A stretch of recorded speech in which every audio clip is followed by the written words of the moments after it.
different version of the Let Us Rejoice and Be Glad in It. I don't think I've heard that one too often. I liked it. Here comes my little guy.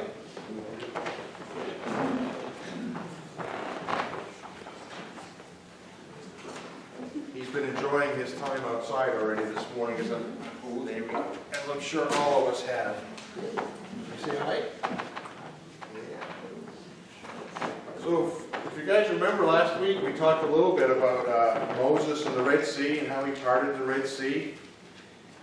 So I have a quiz for all of us this morning.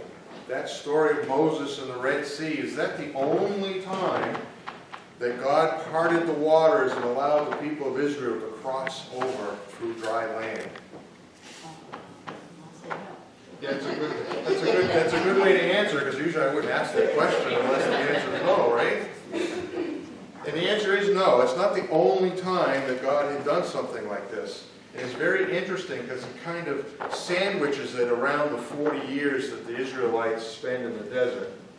So they start that journey by crossing over the Red Sea. They go there 40 years. They stand at the banks of the Jordan River, and of course Moses dies and he never gets to enter the Promised Land.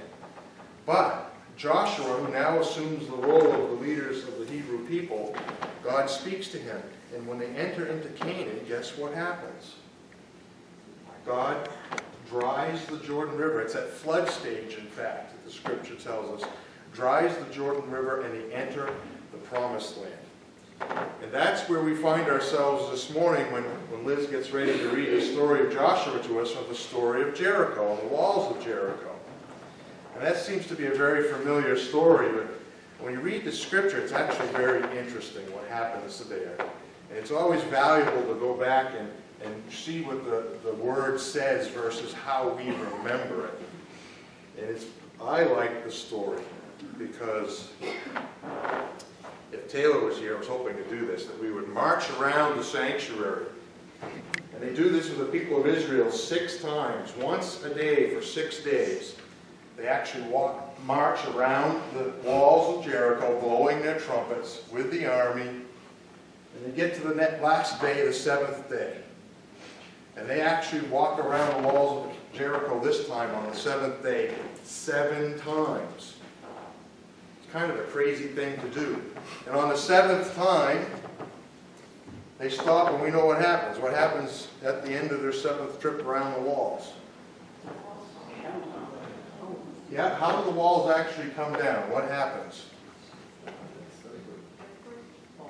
No, not an earthquake.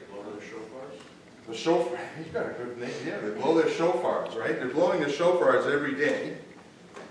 On the 7th day, they're still blowing the trumpets, their shofars, and then Joshua speaks to God and says, when they blow the trumpets this time, all the people of Israel shout. So they blow the trumpets and they shout, and the walls come down. Think about that for a second. That's a pretty crazy way to defeat your enemy, don't you think?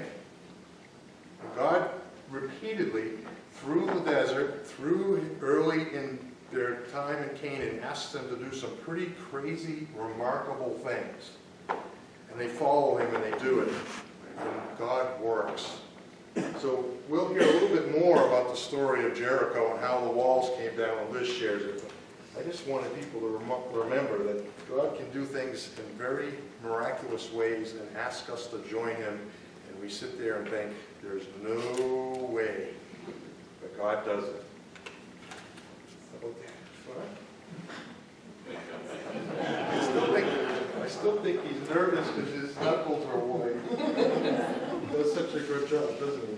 Thank you.